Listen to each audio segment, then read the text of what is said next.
विश्ववंदनीय तथागत महाकारुणिक भगवान गौतम बुद्ध, प्रथम त्यांना त्रिवार अभिवादन. भगवंतांचे 84,000 उपदेश झाले आणि त्याची आठवण चिरस्थायी व्हावी म्हणून ज्या प्रियदर्शी राजाने 84,000 स्तूप बांधले,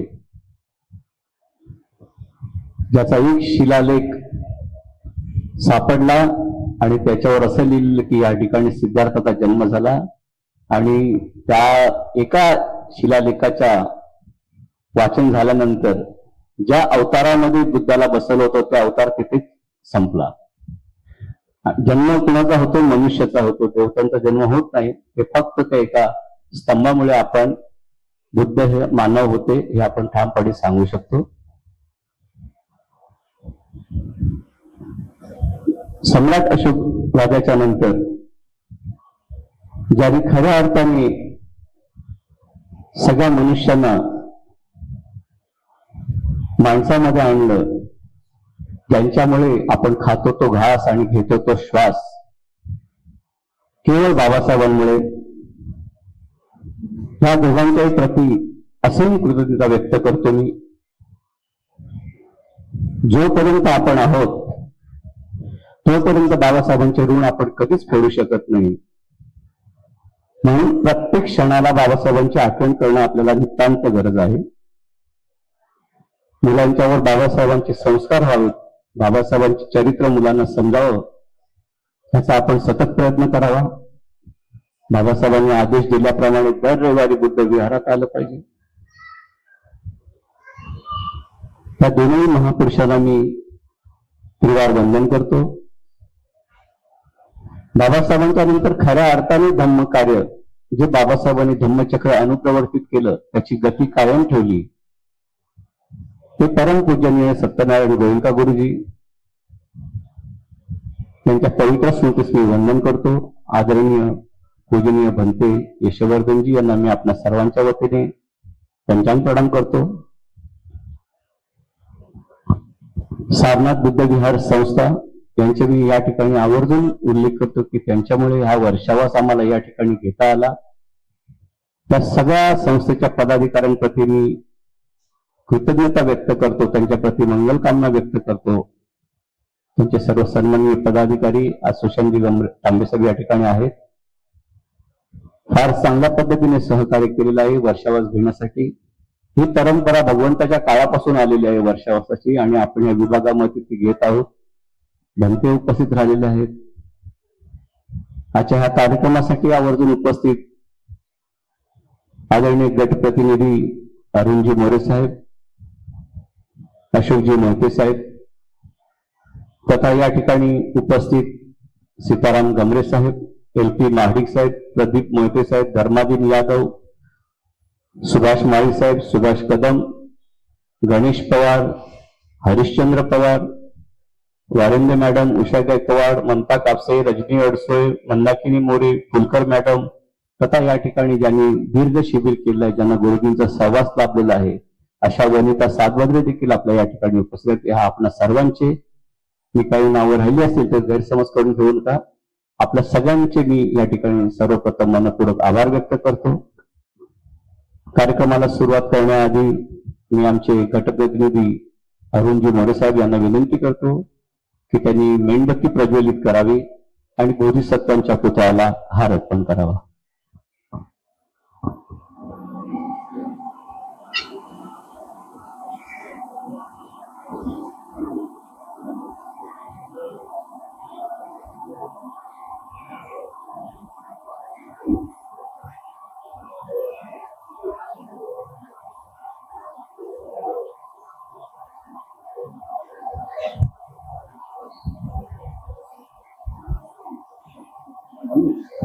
सगळे दिवे लाव.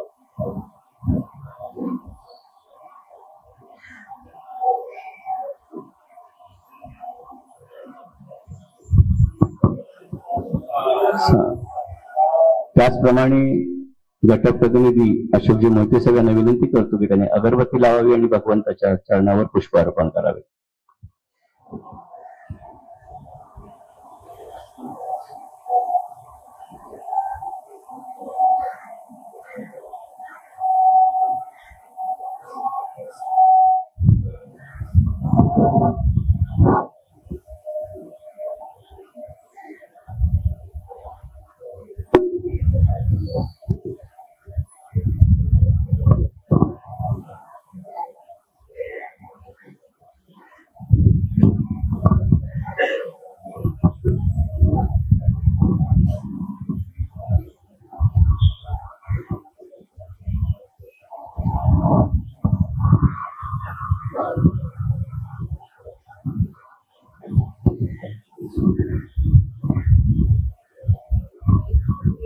मी वनिता सातबगरे यांना विनंती करतो की त्यांनी येऊन पुष्प अर्पण करावे.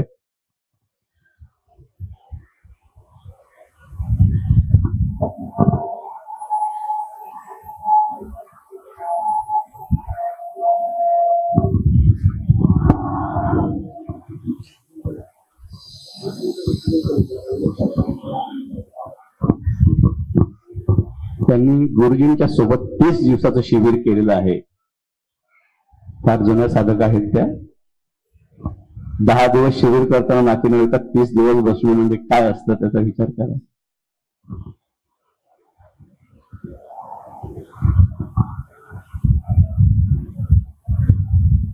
त्याचप्रमाणे ज्यांच्या वडिलांचा बाबासाहेबांशी संपर्क आला असे या ठिकाणी उपस्थित आमचे सीतारामजी गमरे साहेब यांना विनंती करतो की त्यांनी येऊन पुष्प भगवंताच्या चरणावर अर्पण करावे.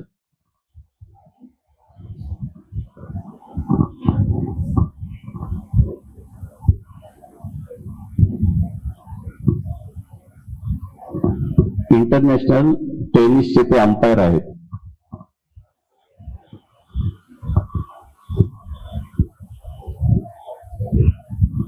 त्याचप्रमाणे जे आपण माळकरी म्हणतो, वारकरी म्हणतो, अशा संप्रदायातून आलेले आणि सगळे अभंग पाठ असणारे आणि एकदा विपश्यनीकडे गेल्याच्या नंतर संपूर्णतः धम्म आचरण करणारे आदरणीय सुभाषजी माळी साहेब यांना विनंती करतो की त्यांनी पुष्प अर्पण करावे.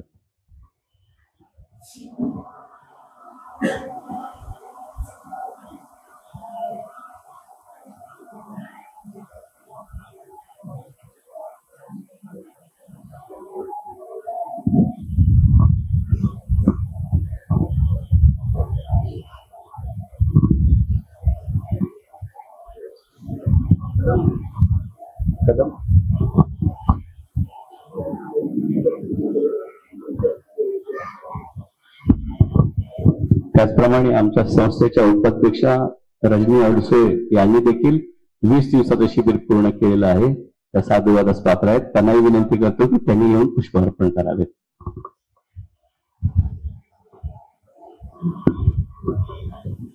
या ठिकाणी संस्थेमध्ये जर सदस्य व्हायचं असेल तर आमची सर्वसाधारण अट आहे की 10 दिवसाचं शिबिर कमीत कमी एक तरी पूर्ण असावं. कोणतेही नशेचं सेवन न करणारी व्यक्ती असावी, पूर्णतः धम्माच्या आचरणात असावी. अशा व्यक्तींना या वृत्त शासन संवर्धक संघामध्ये आम्ही विनंती करतो की त्यांनी सदस्य व्हावं. महत्वाची सूचना अशी आहे की 15 सप्टेंबरला आम्ही एका छोट्याशा सहलीचं आयोजन केलेलं आहे. ज्या ठिकाणी बोधिसत्वांचा जन्म झाला माहू, हे ठिकाण सांची स्तूप जो साऱ्या जगप्रसिद्ध आहे, वर्ल्ड हेरिटेज मध्ये त्याची गणना आहे, तो स्तूप बघायचा आहे आणि संपूर्ण नागपूर बघायचा आहे. काही मोजक्याच सीट एक आम्ही प्रयत्न केला होता की एकच बस होईल. एक बस झाली आणि नंतर मग काही लोकांनी गळ घातले की नाही आम्हाला यायचंच आहे. नाही इलाज असतं आम्ही लोक वाढवले, 2 बस कराव्या लागल्या. पण ती दुसरी बस पूर्ण होत नसल्यामुळे तो भार संस्थेवर पडत आहे जास्त. तर कोणाला यायचं असेल तर 5-6 सीट मिळाला तरी ते आपलं पूर्ण होईल. कोणाला यायचं असेल तर कृपया संपर्क साधावा. आणि नेहमीप्रमाणे भगवंतांनी एक आनंदाला सांगितलेलं आहे की मनुष्याने एकदा तरी जीवनामध्ये 4 स्थळांना भेटी देणं गरजेचं आहे. जिथे सिद्धार्थाचा जन्म झाला ते लुंबिनी स्थळ, जिथे सिद्धार्थ गौतमांना बुद्धत्व प्राप्त झालं, ज्या ठिकाणी सम्यक संबोधी प्राप्त झाली ते बुद्धगया, आणि भगवंतांनी ज्या ठिकाणी सिंहनाद केला, ज्या ठिकाणी पहिला उपदेश केला, धम्मचक्क प्रवर्तन सुक्त ज्या ठिकाणी भगवंत म्हणाले ते स्थळ सारनाथ, आणि ज्या ठिकाणी भगवंतांनी महापरिनिर्वाण प्राप्त केले ते कुशीनगर. ही 4 स्थळांना एकदा तरी मनुष्याने भेट देणं गरजेचं आहे. बोधिसत्वांचे गुडघे दुखत असताना देखील त्यांनी हा सगळा प्रवास केलेला आहे. आपलं कर्तव्य आहे की ह्या 4 स्थळांना भेटी देणं नितांत गरजेचं आहे. या ठिकाणी आपण याचना घेऊ, भंते शील देतील. त्याच्यानंतर तत्पूर्वी मी एक थोडक्यात राहून गेलं माझं, आपला वेळ झालेला आहे 1चा, पण मी आदरणीय अरुणजी मोरे साहेब यांना विनंती करतो की या श्रावण पौर्णिमेच्या 2 शब्द शुभेच्छा तर बोलावेत.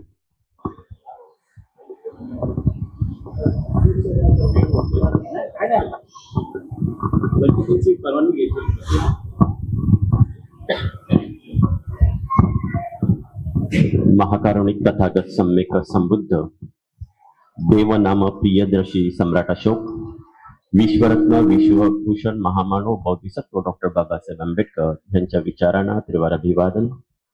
आदरणीय वंदनीय बनते आपणास पंचांग प्रणाम.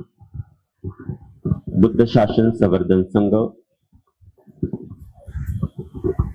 सर्व त्यांचे सभासद कार्यकर्ते, सारनाथ बुद्ध विहार, उपस्थित सर्व उपासक उपासिका, मी पुन्हा नामोल्लेख सर्वांचा घेत नाही कारण पवार साहेबांनी सर्वांचा नामोल्लेख केलेला आहे. तरी सर्व आदरणीय व्यक्तिमत्व, आपल्या मनामध्ये जो बुद्धांकुर आहे त्या बुद्धांकुराला प्रथमतः सप्रेम जय भीम. वेळ झालेली आहे आणि आपण सुंदर अशी बुद्धवाणी श्रवण करणार आहोत. त्याच्यामुळे अधिक वेळ न घालवता हा जो कालखंड आहे हा वर्षावासाचा कालखंड आहे आणि ह्या वर्षावासाच्या कालखंडामध्ये धम्म श्रवण करणं ही अत्यंत महत्वाची बाब आहे.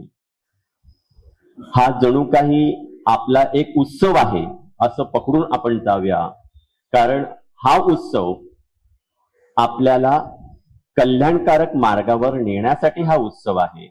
म्हणून वर्षाचे 12 महिने धम्मश्रवण करायचंच आहे, परंतु वर्षवासाच्या कालखंडामध्ये अधिकरित्या अभ्यास करून धम्म काय आहे, आपले संस्कार काय आहे हे जाणून घ्यायचं आहे. कारण ह्या वर्षवासाच्या कालखंडामध्ये आपण इथे सुज्ञ लोक आहात.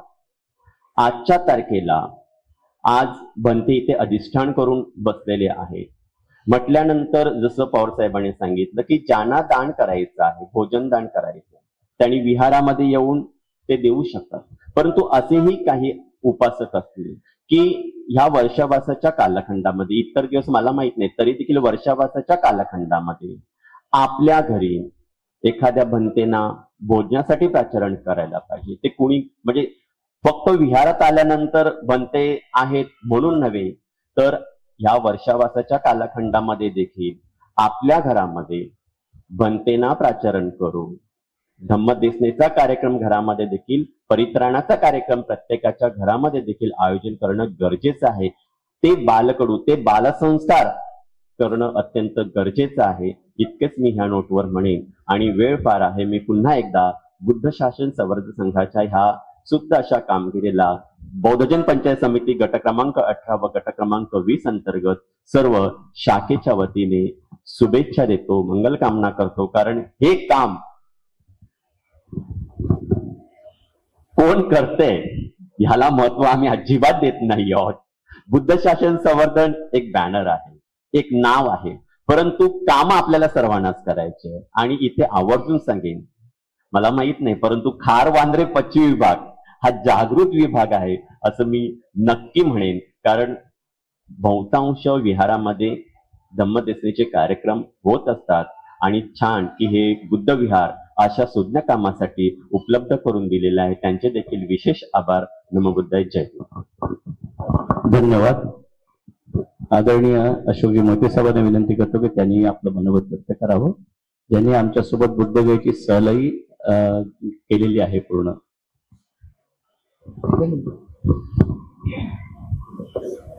तथागत महाकारुणिक भगवान गौतम बुद्ध, भारतीय घटनेचे महान शिल्पकार, महामानव परमपूज्य नेते बोधिसत्व डॉक्टर बाबासाहेब आंबेडकर यांच्या पवित्र स्मृतीने अभिवादन करून उपस्थित बुद्ध शासन संवर्धक संघ या संघाचे सन्माननीय पदाधिकारी, सभासद, उपस्थित खारवंत विभागातील सर्व सन्माननीय शाखेतून आलेले मान्यवर, उपस्थित खारव पश्चिम विभागातील गटप्रतिनिधी अरुणजी मोरे सर आणि या ठिकाणी उपस्थित ज्यांच्या वाणीतून आपण धम्मश्रवण करणार आहोत पूज्यवंत त्यांना माझा पंचम प्रणाम. प्रतिवर्षाप्रमाणे यावर्षी बुद्ध शासन संवर्धक संघाने वर्षावासातील जन्मदर्शनाच्या कार्यक्रमाचं आयोजन केलेलं आहे. आज त्याचा एक भाग म्हणून आपण सर्व उपस्थित आहात. वर्षावासामध्ये भिक्खूसंघाकडून धम्मसेवन करणं ही संधी आपल्याला उपलब्ध करून देण्यासाठी बुद्ध शासन संघ नेहमीच कटिबद्ध असतो. ते धम्म कार्य करण्याबरोबरच आपली जी धार्मिक स्थळं आहेत बुद्धांच्या प्रतिस्पर्शाने झालेली आहे त्यांची धम्मशाळा देखील ते त्याचं आयोजन करतात आणि आपल्या सर्वांना त्याचा लाभ घेऊन देतात. मी अधिक बोलणार नाही, परंतु त्यांच्या या सत्य उपक्रमाला माझ्याकडून गट क्रमांक 18-20 अंतर्गत सर्व शाखांच्या वतीनं त्याचप्रमाणे आपल्या इथे उपस्थित सर्वांच्या वतीनं मी त्यांना या ठिकाणी मंगल कामना व्यक्त करतो. इथे थांबतो. जय भीम. आपण सर्वांचे धन्यवाद. या ठिकाणी आपण याचना घेऊ, बनते शील देतील. शील दिल्याच्या नंतर भीमस्मरण भीमस्तुती होईल आणि मग परित्राणाला सुरुवात होईल. सम्मा संबुद्धो भगवान् बुद्धं भगवन्तं अभिवादेमि. स्वकातो भगवता धम्मं नमस्सामि. नमो धम्माय. सुपरिपन्नो भगवतो सावक संघो संघं नमामि.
यमहं वदामि तं वदेत. नमो तस्सै भगवतो अरहतो सम्मा सम्बुद्धस्स.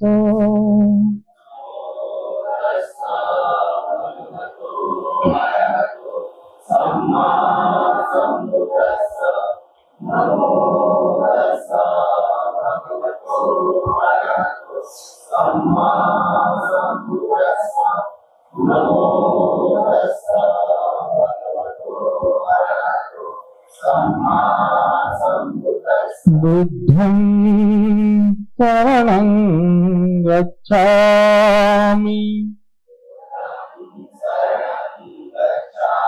धम्मं शरणं गच्छामि संघं शरणं गच्छामि द्वितीयंपि बुद्धं शरणं गच्छामि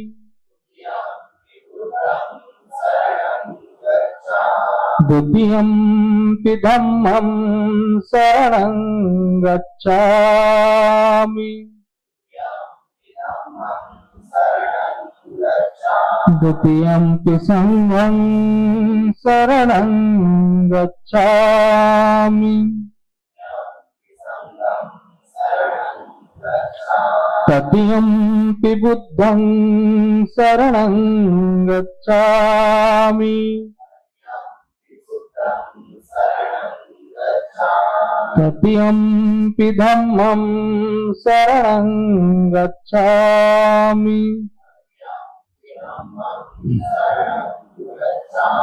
तृतीयंपि संघं शरणं गच्छामि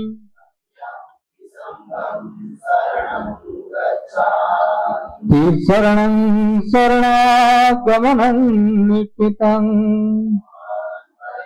पाणातिपाता वीरमणि सिक्खापदं समादयामि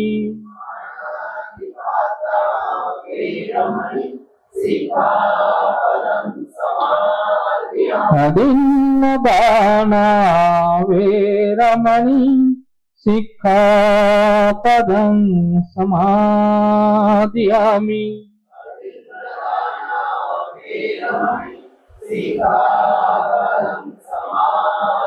कामेषु मिच्छाचारा वीरमणि सिक्खापदं समादयामि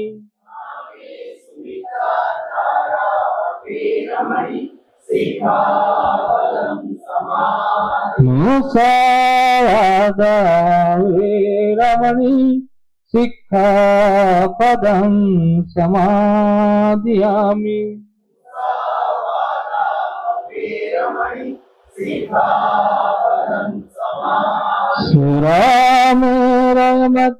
सुरामेरमज्जपमादटाना वीरमणि सिक्खापदं समादयामि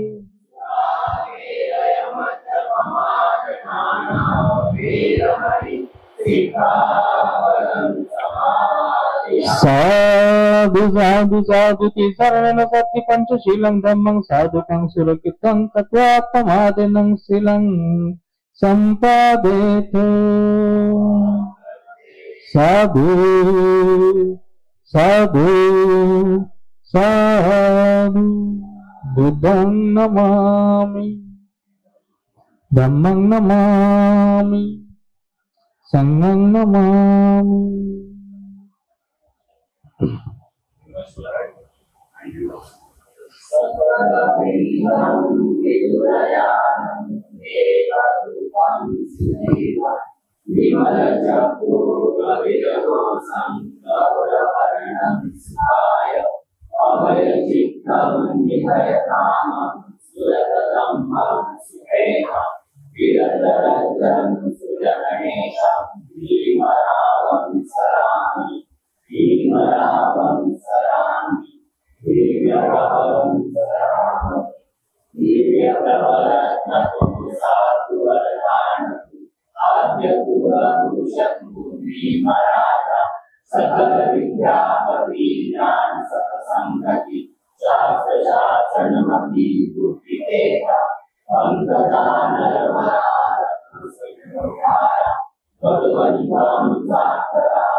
आज श्रावण पौर्णिमा या निमित्ताने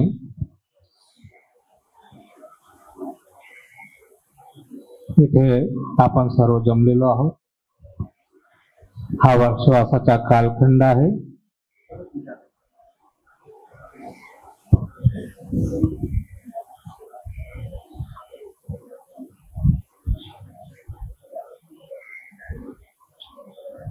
आणि या वर्षवासाच्या कालखंडामध्ये धरती आकाशाला व्यापून हे धर्मतरंग आहेत. आणि या धर्मतरंगामध्ये आपण श्रद्धावान उपासक उपासिका श्रद्धायुक्त चित्ताने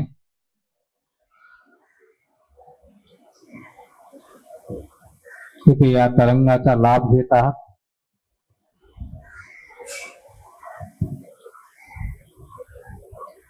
या श्रावण पौर्णिमेच्या विशेष प्रकारचे असं महत्व आहे. आणि या वर्षवासाच्या कालखंडात या श्रावण पौर्णिमेच्या भगवंताच्या काळात घडलेल्या 3 घटना आहेत. त्यावर प्रवचन देणार नाही, पण त्याचं आजचे जे महत्व आहे ते हे की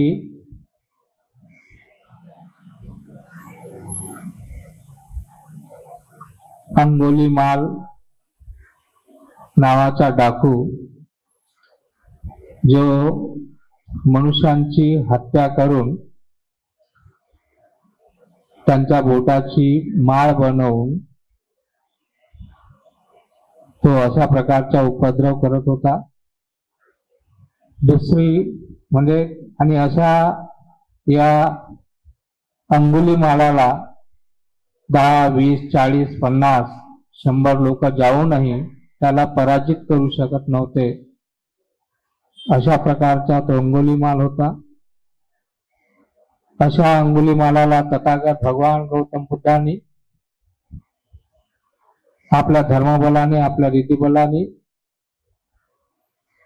आजच्या दिवशी त्याला शांत केलं होतं आणि त्याला आपला शिष्य बनवून त्याला परम लाभाची प्राप्ती करून दिली. त्याचप्रमाणे दुसरी घटना आपण ऐकलं असेल की भगवंताच्या हयातीत जो सर्वश्रेष्ठ असा दानी गृहस्थ उपासक जो होता त्याचं नाव अनाथपिंडक. या अनाथपिंडकाचं नाव सुदत्त.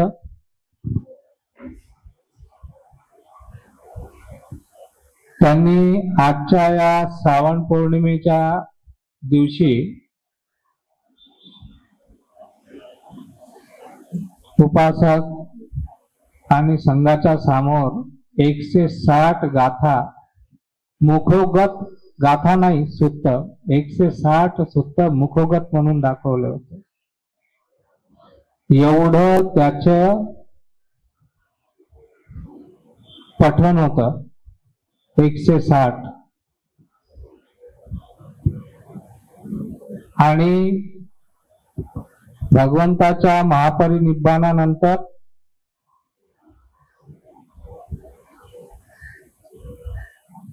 जी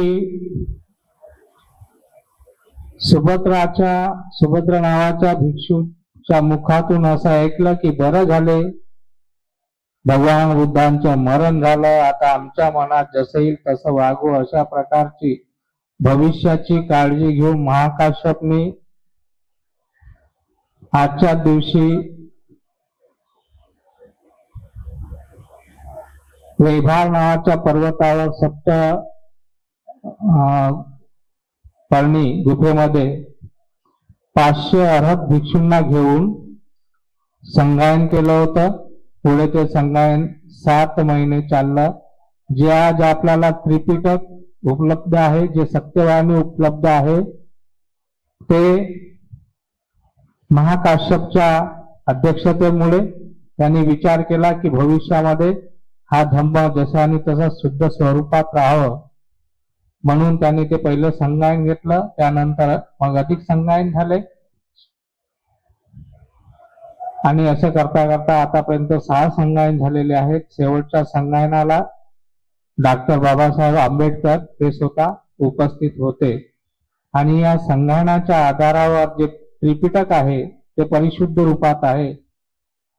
ज्यात काही तर्क वितर्क लावणारे टीकाकार आहेत ते म्हणतात याच्यामध्ये ब्राह्मणांनी घुसखोरी केली वगैरे अशा प्रकारे, पण संगायनाच्या आधारावर अशा प्रकारची घुसखोरी करण्यात आली नाही. कारण की धम्म असा आहे ज्यातून काही काढता येत नाही, ज्यामध्ये काही घालता येत नाही, टाकता येत नाही. तर हा त्रिपिटक परिशुद्ध रूपामध्ये आज आपल्याला पाहायला मिळतो, जो वाचायला मिळतो. त्यावर श्रीलंकेचे अतोनात उपकार आहेत, कारण की पहिल्यांदाच हे त्रिपिटक लिपिबद्ध श्रीलंकेमध्ये वट्टगामिनी राजाच्या काळामध्ये 3ऱ्या संगायनाच्या वेळेस झालं होतं आणि आज आपल्याला ते त्रिपिटक वाचायला मिळतं. तर असो, पण आजची जी श्रावण पौर्णिमा आहे विशेष महत्वाचीच पौर्णिमा आहे आणि मध्यांतर पौर्णिमा आहे.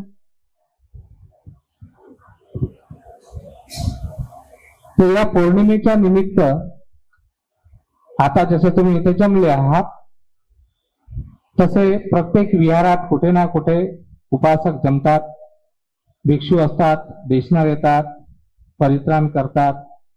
उपासक लोक त्यांना आत्मसात करतात आणि श्रद्धायुक्त चित्ताने, प्रसन्न चित्ताने दानादी कर्म करतात. ध्यान साधना एकत्र येऊन ध्यान साधना करतात आणि अशा प्रकारे अनेक प्रकारे आपलं पुण्य अर्जित करत असतात. आज आपण सर्व इथं या निमित्तानेच एकत्र आलेलो आहोत. तर एकत्र आल्यावर एकच काम असते. काय काम असते? चांगल्या प्रकारे समजणे, विचार करणे, चिंतन मनन करणे आणि कुशल चिंतन मनन करणे. तर हे कशामुळं? तथागताच्या सर्व उपदेशामुळे आपण अशा प्रकारचे जो धम्म दिला त्या धम्मामुळं आणि जो संघ आहे, जो तुमच्यासाठी पुण्यक्षेत्र आहे, या अशा पुण्यक्षेत्रात तुम्हाला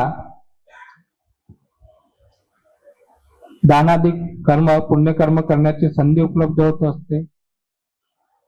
तर असं एकत्र येऊन अशा प्रकारचा कोणताही कार्यक्रम केला तर तो सुखकारकच होत असते.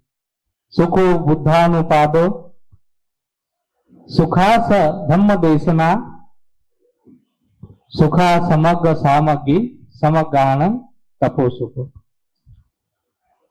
आपण बुद्धाच्या या बुद्ध शासनामध्ये, द्वितीय बुद्ध शासनामध्ये आपला जन्म झालेला आहे. बुद्ध ऐकायला मिळत आहे, बुद्ध जाणायला मिळत आहे. येई पशी कोकणायक पंचंतन वेदभूई नीती.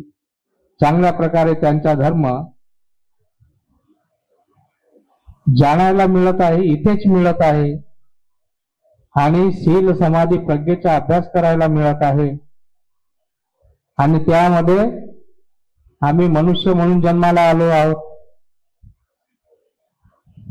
तर बुद्धाच्या कालखंडामध्येच आपण आहोत. या बुद्धाच्या कालखंडामध्ये, या बुद्ध शासनामध्ये आपला जन्म झालेला आहे आणि त्यामध्ये बुद्धाच्या प्रती, धम्माच्या प्रती, संघाच्या प्रती आमच्या मनामध्ये श्रद्धा आहे.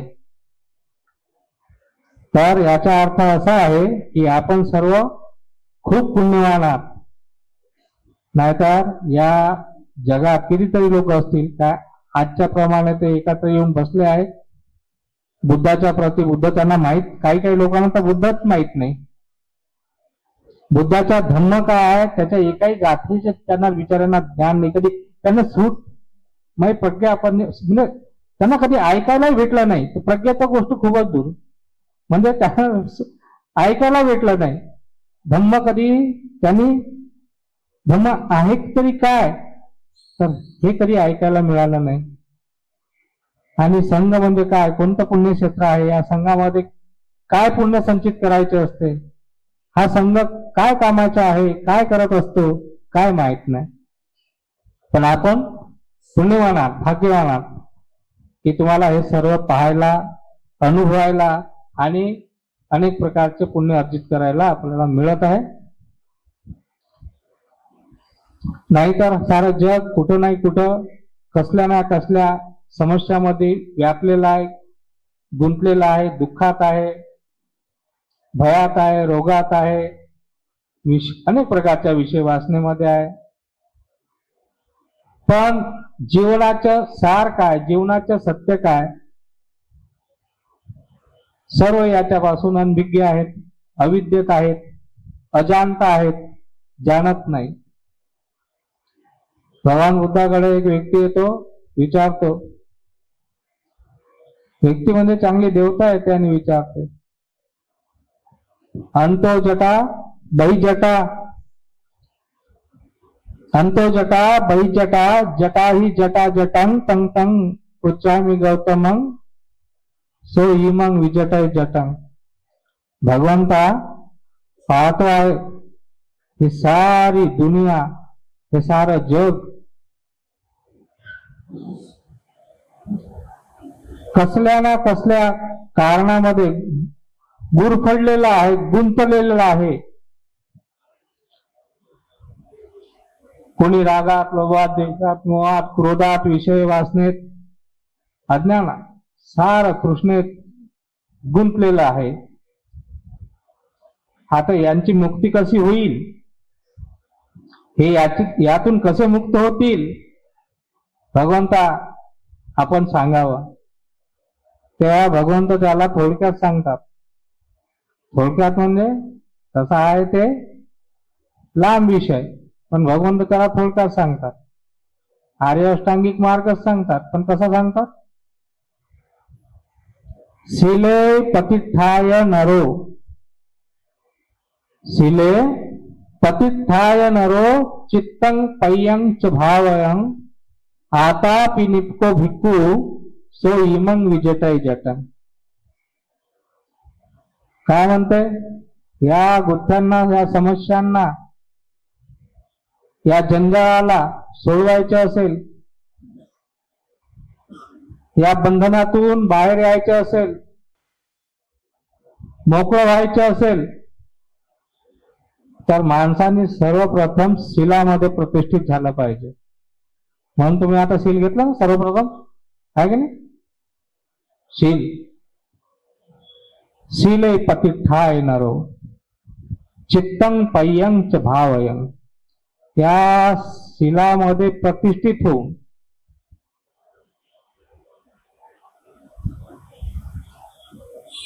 आपल्या चित्ताची भावना केली पाहिजे. जो व्यक्ती शीलामध्ये प्रतिष्ठित असेल तो कंपित होत नाही, त्याचे चित्त इकडे तिकडे भटकत नाही. त्याला ध्यान साधनेला बसला, त्या मनामध्ये कसल्या प्रकारचं भय, कसल्या प्रकारचा क्लेश उत्पन्न होत नाही. आणि त्याच्यामुळे मग काय होते, तो चांगल्या प्रकारे चित्ताची भावना करत असते. चित्तं पय्यं च भावयं आतापि निपको भिक्खू. तेव्हा तो समाधीमध्ये प्रतिष्ठित होते. आतापि निपको भिक्खू सो इमं विजटय जटं.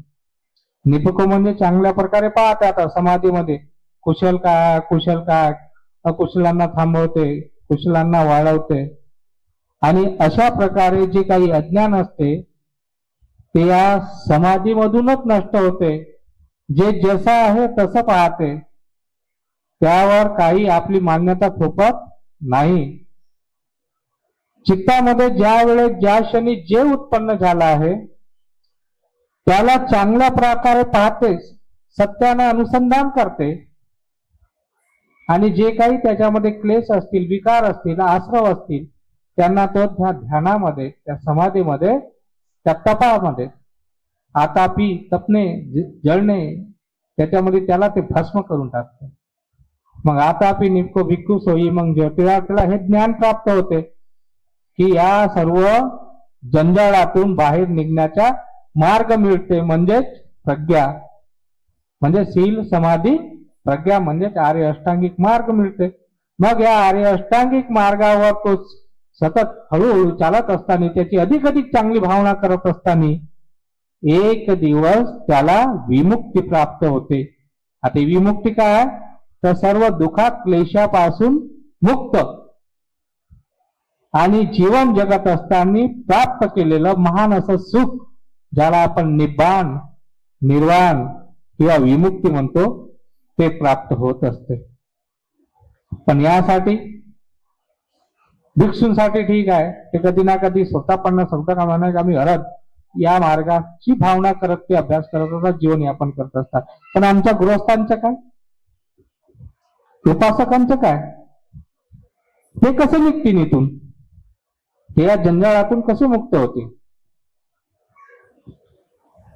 मग त्यांच्यासाठी काही उपाययोजना असली पाहिजे. कारण की गृहस्थ आहेत, उपासक आहेत, अनेक प्रकारचे त्यांना कामं असतात, व्यवसाय असते, कोणाला धंदा असते, नोकरी असते, परिवाराच्या जिम्मेदाऱ्या आहेत, अनेक सुख दुःख उतार चढाव आहेत, अनेक कर्तव्य आहेत. त्यांनी इथून कसं सुख साधावं? ते या जंजाळातून, या दुःखातून, भयातून, रोगातून कसे मुक्त व्हायचे? तर भगवान बुद्ध त्यांना सांगतात की गृहस्थ जीवन जगत असताना की उपासक असताना आपण या 4 गोष्टी तर निश्चितच करू शकतो. 4 गोष्टी. आता गोयंका गुरुजींचे सेंटर आहेत, त्यांच्यामुळं आज विपश्यना वगैरे आपल्याला करायला मिळते. तर भावना करायला चांगल्या प्रकारे एकाग्रतेने भावना करायला आपल्याला ध्यान साधनेमध्ये गेलं, विपश्यनेला गेलं, तिथं करायला मिळते. पण त्यासाठी वेळ काढली पाहिजे, आहे की नाही? तर लोक म्हणतात आमच्याकडे वेळ नाही आहे, काम आहे, धंदा आहे, दुकान आहे, नोकरी आहे, हे जबाबदारी आहे, ते जबाबदारी आहे. पण आम्ही कधी विचार करतच नाही की कधी आम्हाला एखादी व्याधीने जखडलं, एखादी बिमारी झाली आणि डॉक्टरनं म्हटलं की बाबा 1 महिना ऍडमिट राहावं लागल, असं ऑपरेशन करायचं, एवढा पैसा खर्च करावा लागल. मुकाट्यानं चुपचाप तिथं जाऊन त्या हॉस्पिटलमध्ये जाऊन झोपते. तो डॉक्टर त्याच्यावर, त्या शरीरावर जे क्रिया करेल ते करू देते आणि त्याला पैसेही देते. बरोबर आहे की नाही? पण 10 दिवसासाठी असं म्हटलं ना त्याला की 10 दिवसात बाबा शिबिर करून घे, आयुष्यामध्ये मनुष्य जन्माला आला, शील समाधी प्रज्ञा काय आहे इथे तुला चांगल्या प्रकारे जाणता येणार नाही. एखाद्या 10 दिवसाचे शिबिर कर, तुझे मनही थोडस शांत होईल, तुझ्या शरीराला आराम मिळेल. चांगली जे अज्ञान आहे तुझेवालं, स्वतःबद्दलचे जे अज्ञान आहे ते अज्ञान तुझे जाईल. थोडस तुला तुझ्या आतमध्ये झाकायला भेटल. तू बाहेरच पाहते, बाहेरच बोलते, बाहेर कार्य करते, स्वतःच्या आतमध्ये कधी पाहते का इथे काय होत आहे, मी कसा बोलतो, आहे की नाही, माझ्या शरीर कसं काम करते, माझ्या मनामध्ये हे विचार कसे येतात, ते कुशल आहेत का, अकुशल आहेत का, हितकारी आहेत का, हितकारी आहे, काही जाणत नाही. आपण फक्त चालत आहोत आंधळ्यासारखं. तर तिथे आंधळ्यासारखं नाही, तिथे आंतरचक्षुनी पाहायला मिळते. तर अशा प्रकारे ते आहेत. तरी पण भगवान बुद्धांनी त्यांना सांगितलं, थोडक्यामध्ये सांगितलं 4 गोष्टी करायच्या. काय? दानं ददंतु सद्दाय, शीलं रक्षन्तु सर्वदा, भावना भीरता होन्तु गच्छन्तु देवतागता. तुम्हालाही परमसुख, देवगती, सुगती प्राप्त करायला मिळते. काय करायचं आहे? तर श्रद्धेने दान द्यायचं आहे. श्रद्धा कुणावर? अंधश्रद्धेने द्यायची आहे म्हणते का भगवान बुद्ध? कर्मकांडाने द्यायचं आहे का? नाही. बुद्ध धम्म संघावर श्रद्धा ठेवून, दृढ श्रद्धा ठेवून प्रसन्न चित्ताने दान द्यायचं आहे. दानं ददंतु सद्दाय. इंग्रजी सारखा आहे, थोडस इकडच्या तिकडं आहे पाली. ठीक आहे? ते होतं ना कधी कधी, व्हॉट इज युअर नेम, आहे ना, व्हॉट, काय, इज, आहे, अशा प्रकारे हे पण आहे पालीचे थोडस. तर दानं ददंतु सद्दाय, श्रद्धेनं दान दिलं पाहिजे, प्रसन्न चित्तानं दान दिलं पाहिजे. कारण की भगवान बुद्ध श्रद्धेला काय म्हणतात? भवसागर पार करण्याची नाव आहे. आता ही श्रद्धा तुमच्यामध्ये नाही राहील तर नाव कुठं? आणि मग नावच नाही राहणार तर तुम्ही तुमच्या दुःखाचा डोंगर कसा पार कराल किंवा दुःखाचा सागर कसा पार कराल? म्हणून श्रद्धा अत्यंत आवश्यक आहे. दानं ददंतु श्रद्धा, श्रद्धेसहित दान दिलं पाहिजे. पण दान देताना चेतना कशी असली पाहिजे? निर्लोभी असली पाहिजे. कोणी कोणी दान इतरांना मी दान दिलं म्हणून दाखवासाठी दान देतात. कोणी कोणी दान देतात, हे दान देता एवढं मला एवढी संपत्ती मिळाली पाहिजे, मला फलानी नोकरी मिळाली पाहिजे, फलानी चांगली बायको मिळाली पाहिजे, फलानी चांगला नवरा मिळाला पाहिजे, आहे की नाही? अनेक प्रकारच्या इच्छा आकांक्षा ठेवून तर निरपेक्ष भावनेने दान द्यायचं. दान म्हणजे दान. ज्या प्रकारे आपण जमिनीमध्ये एकदा बीज पेरलं की ते मातीमध्ये लपून जाते, आपलं दान तशा प्रकारे. पण फळ निश्चित येते. मात्र अपेक्षा करूही नाही, अपेक्षा नाही केली पण फळ मात्र निश्चित येते. तर दानं ददंतु श्रद्धा आहे. त्या भवसागर पार करण्याची जी श्रद्धा आहे त्या श्रद्धायुक्त चित्ताने आम्ही दान दिलं पाहिजे. की हे दान काय आहे? तर हे आमचं जे जीवन आहे ते जळत आहे, क्षण प्रतिक्षण जळत आहे. भगवान बुद्ध म्हणतात आपल्या ज्या इंद्रिया आहेत त्याही जळत आहे, मन जळत आहे, शरीर जळत आहे, सर्व जळत आहे, बदलत आहे, जळत आहे. पण भगवान बुद्ध दानाला का जळण्याची उपमा देतात? की एखाद्या घराला आग लागली आहे आणि तिथे खूप मूल्यवान वस्तू आहेत, अनेक मूल्यवान वस्तू तिथून झाली, ती आग लागली असता त्यामधून जेव्हा आग लागली होती तेव्हा त्यांनी त्या घरातून ज्या काही वस्तू फेकल्या बाहेर तेवढ्याच वाचल्या आणि बाकी सर्व जळून गेला. तर तुमच्या या जीवनामध्ये हे सारं जीवन जळत आहे आणि त्यामधून जर समजा तुमचं काही वाचणार आहे तर ते फक्त दान, हे केलेलं दानादी कर्म, पुण्यकर्म हे फक्त तुमच्या सोबत येणार आहे, बाकी सर्व नष्ट होणार. तिसरी गोष्ट शीलं रक्षन्तु सर्वदा. शील, हा शील घेतो ना आपण, हे शील तुमची रक्षा करणार आहे. तुमची रक्षा करायला कोणीच येणार नाही. प्रत्येक ठिकाणी तुमची धनसंपत्ती किंवा नाती बांधव तुमचेवाले उपस्थित राहणार नाही ना, प्रत्येक ठिकाणी ते येऊन सांगितलं त्या प्रकारे रक्षा करता येणार नाही. पण शील याची जर तुम्ही रक्षा केली, तुम्ही शीलाला चांगल्या प्रकारे पालन केलं, शीलाची जर चांगली रक्षा केली तर हे शील तुमच्या सुरक्षा कवच, प्रत्येक क्षणी प्रत्येक ठिकाणी तुम्हाला हे शील तुमची रक्षा करत असते.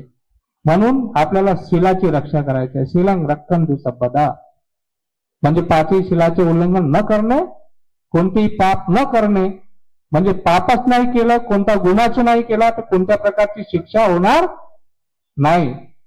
शीलं रक्षन्तु भावना भीरतावंतु गच्छन्तु देवता गता. भावना म्हणजे काय? हेच भावना म्हणजे ध्यान. आपण ध्यान करतो का? शिबिरलाही गेल्यावर सातत्याने आपण आपल्या घरी 1 तास सकाळी किंवा 1 तास संध्याकाळी सांगतात गुरुजी, आपण करतो का? नाही करत. ठीक आहे, 1 तास वेळ मिळत नाही, मुंबई सारखं शहर आहे, धावपळीचं शहर आहे, पण कमीत कमी झोपून उठताना 10 मिनिटं 20 मिनिटं अर्धा तास तर आपण ध्यान करू शकतो स्वतःसाठी.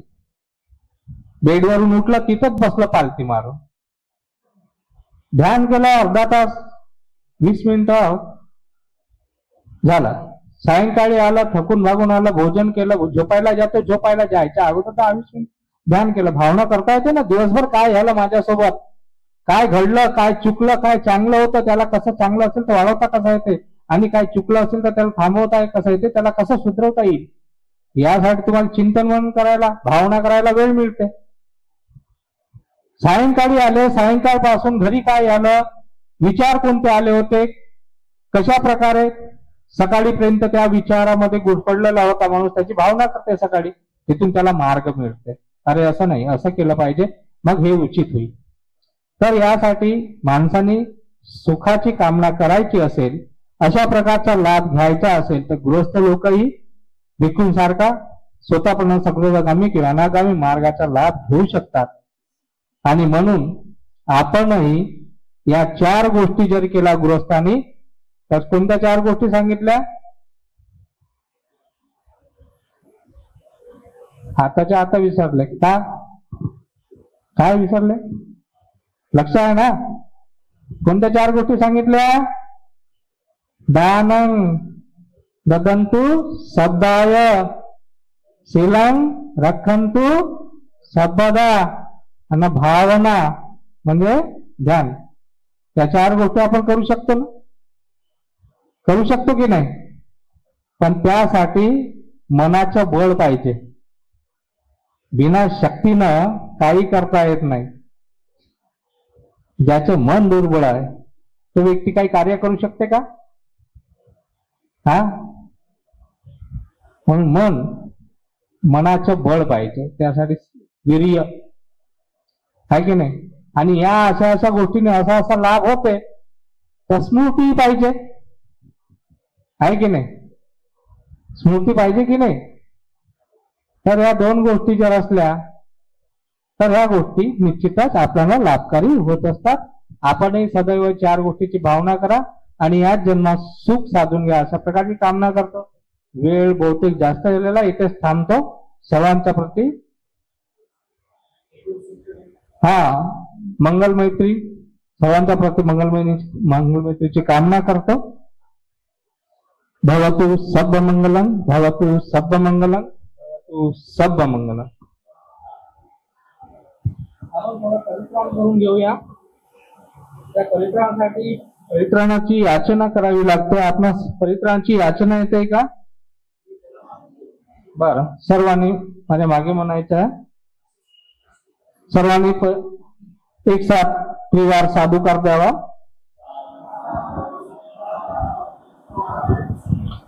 मी म्हणतो, माझ्या मागे म्हणायचे आहे. परित्राणाची याचना आहे.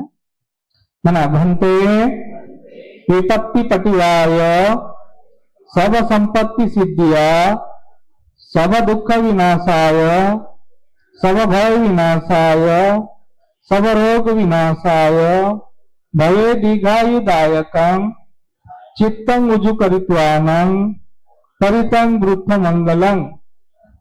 द्वितीयंपि तृतीयंपि भन्ते विपत्ति पटिवाय सब संपत्ति सिद्धिया सब दुःख विनाशाय सब भय विनाशाय सब रोग विनाशाय भवे दीर्घायुदायकं चित्तं उजुकरित्वानं परितं वृद्ध मंगलं, परितं वृद्ध मंगलं, परितं वृद्ध मंगलं.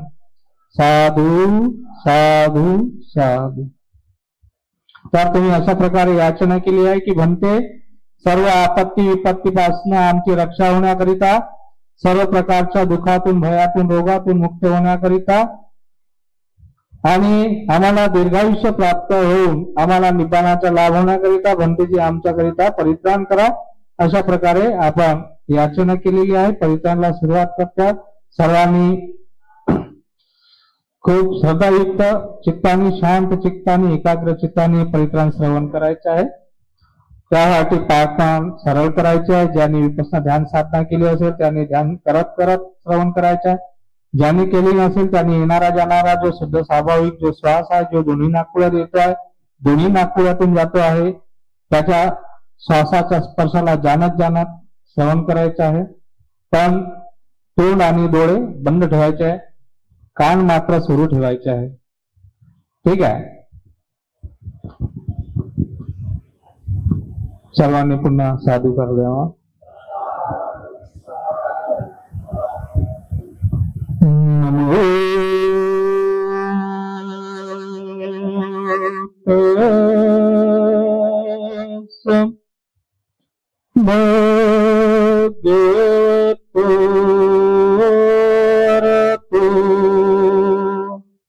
सम्मा संबुद्धस्स नमो तस्स भगवतो अरहतो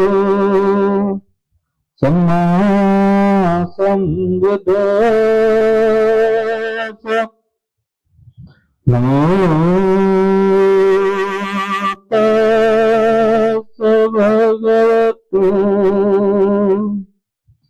अरहतो सम्मा सम्बुद्धस्स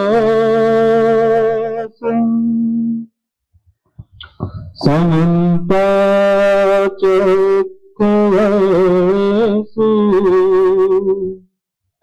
अत्र गच्छन्तु देवता सद्धम्म मुनिराजस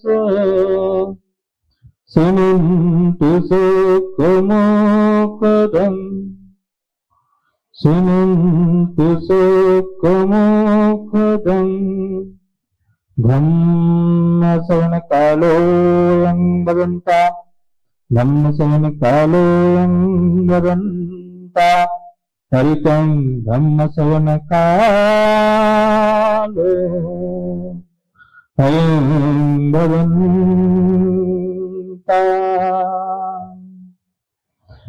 नमो तस्मै भगवतो अरहतो सम्मा सम्बुद्धस्स नमो तस्मै भगवतो अरहतो सम्मा सम्बुद्धस्स नमो तस्मै भगवतो अरहतो सम्मा सम्बुद्धस्स संता संत चित्ता ते शरणं शरणायितलोकन्तरेवा ब्रह्मा ब्रह्मा च देवा गुणगण गणा गावटा शब्दकालं ते आयन्तु देवा वरकनकमय मेरुराजेव संतो संतो संतो सहेतु मुनिवर वचनं सोतुमगं समग्र सद्देषु च प्रवाहेषु यका देवा च ब्राह्मणो यं अन्ये कथं तेयं शब्दसम्पत्ति साधकं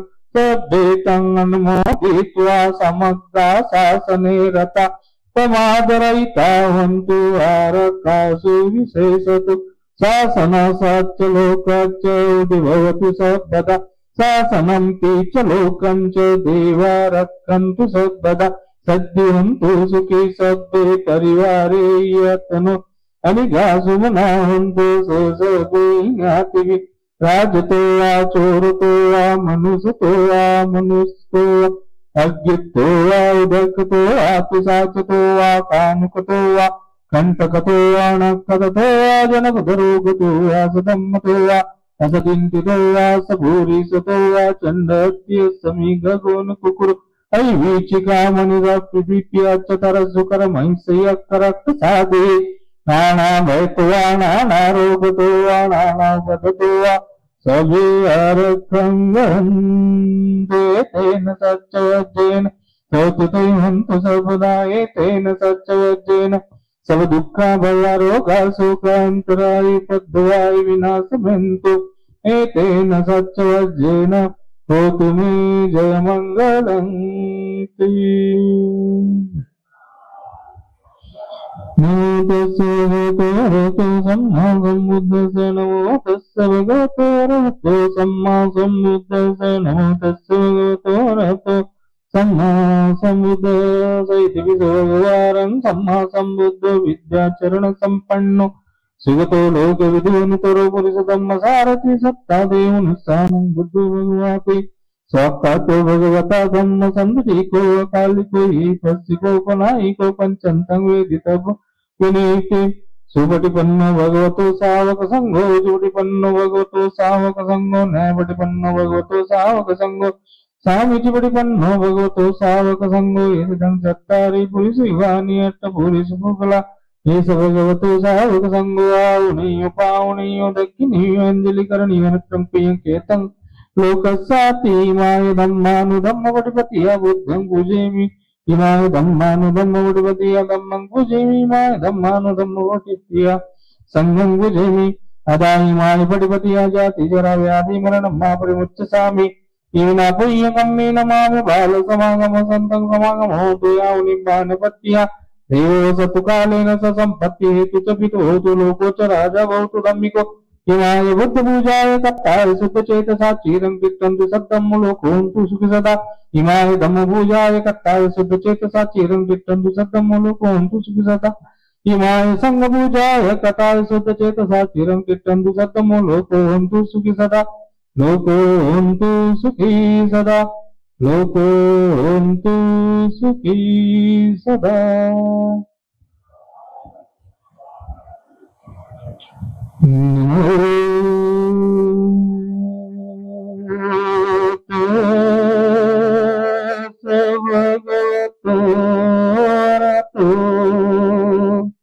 सम्मा सम्बुद्धस्स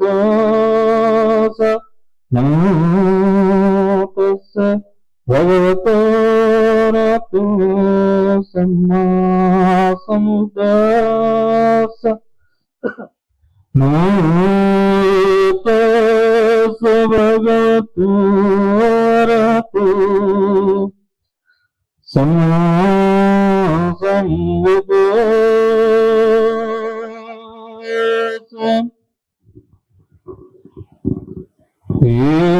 एवमेषतं एकं समयं भगवा सावत्यं विहरति जेतवने अनाथपिण्डिकस्यारामे अतको अन्तरा देवता विकन्ताय रतिया अभिकन्ताय वह्ना केवलकम्पं जेतवनं भासेतवा तेन भगवा उपसङ्गमितवा अभिवादे तवा एकमन्तं अट्टासि एकमन्तं पिता कोसा देवता भगवन्तं गाताय जभासि बहुदेवा मनुष्या च मङ्गलानि अचिन्तयन् आकाङ्गमानसोतानं ब्रूहि मङ्गलमुत्तमम् असेवनाच बालानं पण्डितानं च सेवना पूजा च पूजनीयेतं एतं मङ्गलमुत्तमम् मतिरूपते सवासो च मुग्धे च कतपुण्यता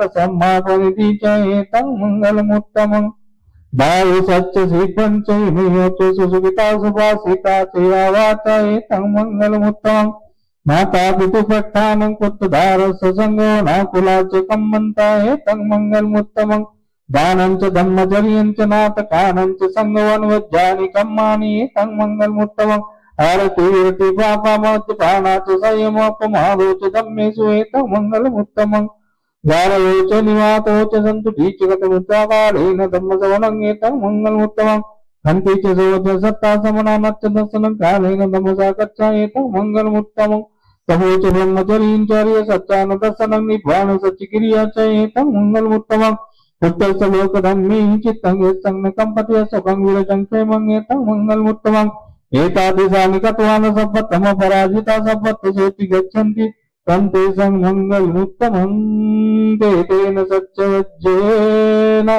होतु मे जयमङ्गलम् ते।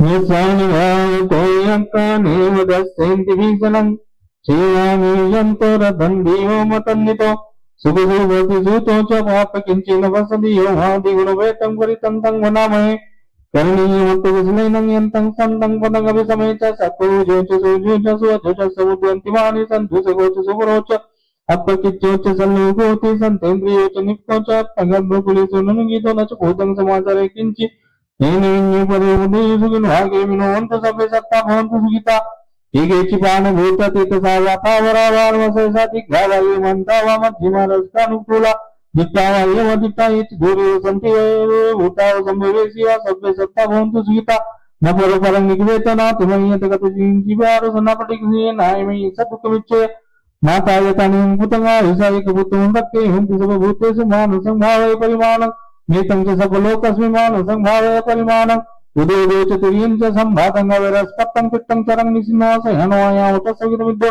एतं सत्यदिट्टेय ब्रह्ममेतं विहारेन्द्रमादिट्टे च नुपकम्मसे तदर्शनेन सम्पन्नो कामेषु नेगेदं नेजातो गम्बसे पुनरेतीते विरुपक्तै मेतं इरवतै मे च विभूतै मेतं नागौतं के च अपादकै मेतं दिपादकै मे चतुर्पदै मेतं द्रौपदै मे माम पादको हिंसी माम हिंसी पादको माम चतुपद हिंसी माम हिंसी गोपद सभ्य सत्ता सभ्य पाना सभ्य भूताच केवला सभ्य भद्राणि पश्यन्तु मा किंचित् पापमागमा अपमानो बुद्धोपमानो धम्मपमानो संगतमानो हंता निशेषपाने युजिका सर्वदिवननाभु सर्वमुषिका कथा मेरक्का कथा मेपरिता पटिका मंतु स्वं नमो भगवते तवं ब्रह्मा समुद्धरन्ते एतेन सत्यवज्जेन होतुमि जयमङ्गलन्ति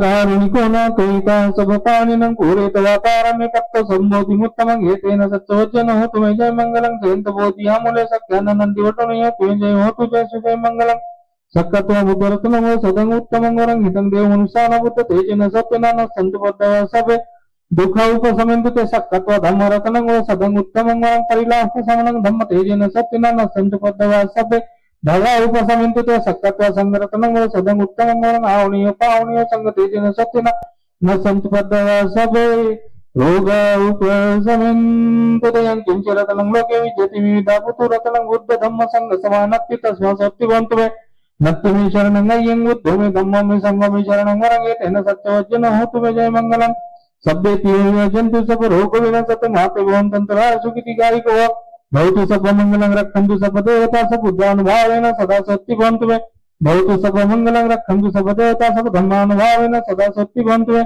भवतु सब मंगलं रक्षन्तु सब देवता सब संगानुभावेन सदा सत्ति भवन्तु मे भवतु सब मंगलं रक्षन्तु सब देवता सब संगानुभावेन सदा सत्ति भवन्तु मे नक्कते कबूतानन्तापगणिवारण परितस्सानुभावेन हन्तु सबे पद्ये यं निमित्तं मंगलं च चामनापसम्न सब पाप गो दुष्मिना कंतं बुद्धानुभावेन विनाशमेन्तु यं निमित्तं मंगलं च चामनापसम्न सब पाप गो दुष्मिना कंतं धम्मानुभावेन विनाशमेन्तु यं निमित्तं मंगलं च चामनापसम्न सब पाप गो दुष्मिना कंतं संघानुभावेन विनाशमेन्तु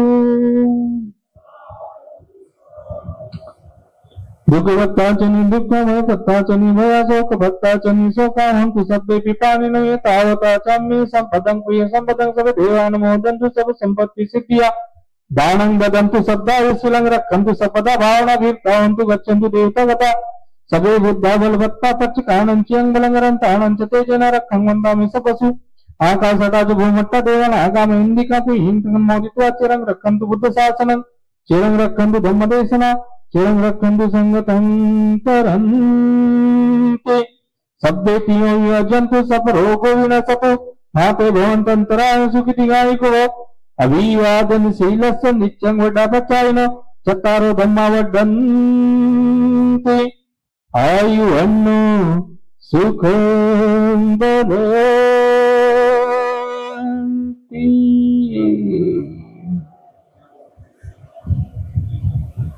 कोई मंगलमय कृपा हो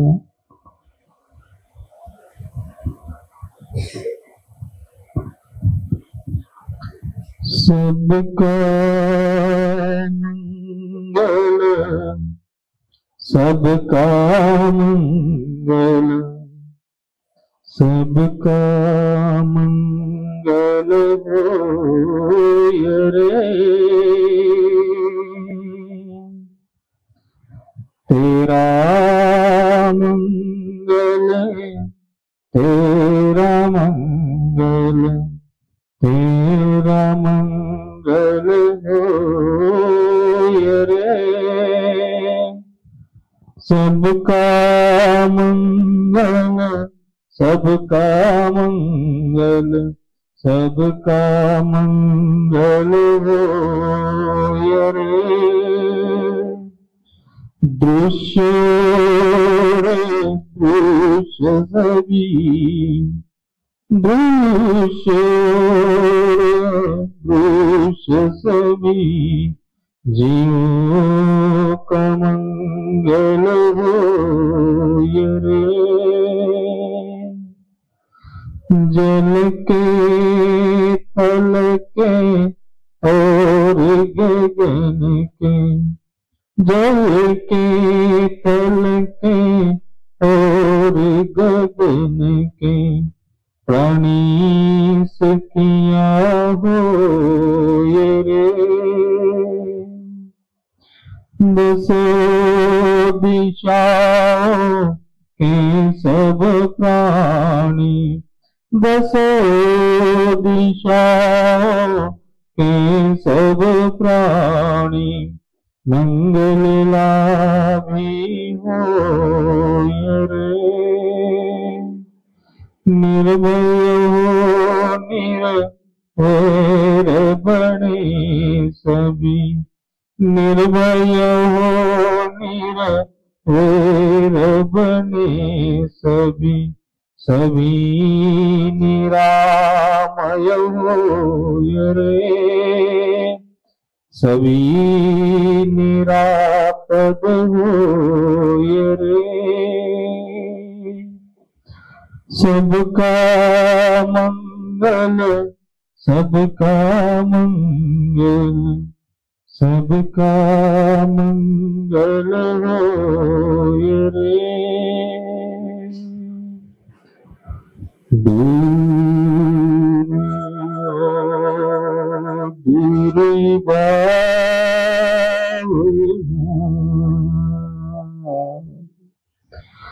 देश रहे सब दूर,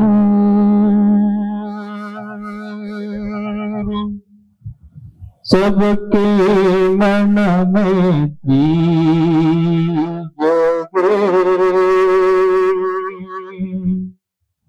मंगल से भरपूर,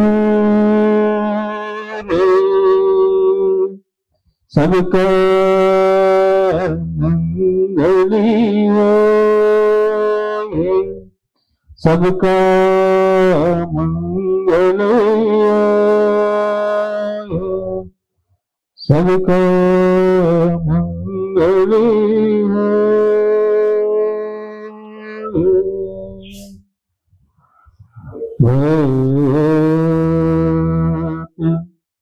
सब मंगलम भवतु,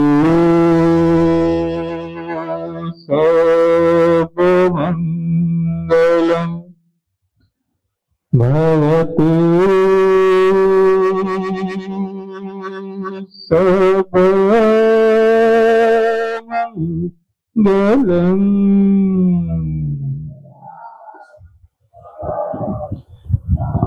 सर्वांचं मंगल हो, सर्वांचं कल्याण हो, सर्वांची स्वस्थ मुक्ती हो, सुखी हो, सुखी हो, सुखी हो।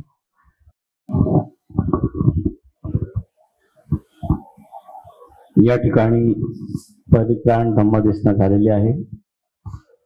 आजच्या ह्या भोजनाची व्यवस्था आपण सगळ्यांनीच केलेली आहे। पुढचा कार्यक्रम अगदी असाच 22 सप्टेंबरला असेल, याची कृपया सगळ्यांनी नोंद घ्यावी।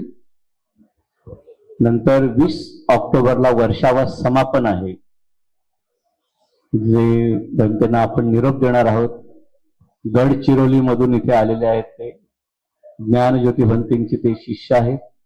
एक आनंदाची गोष्ट अशी आहे की ह्या वर्षावासाच्या कालखंडामध्ये ज्ञानज्योती भंतेजी ह्या विहारात उपलब्ध होणार आहेत।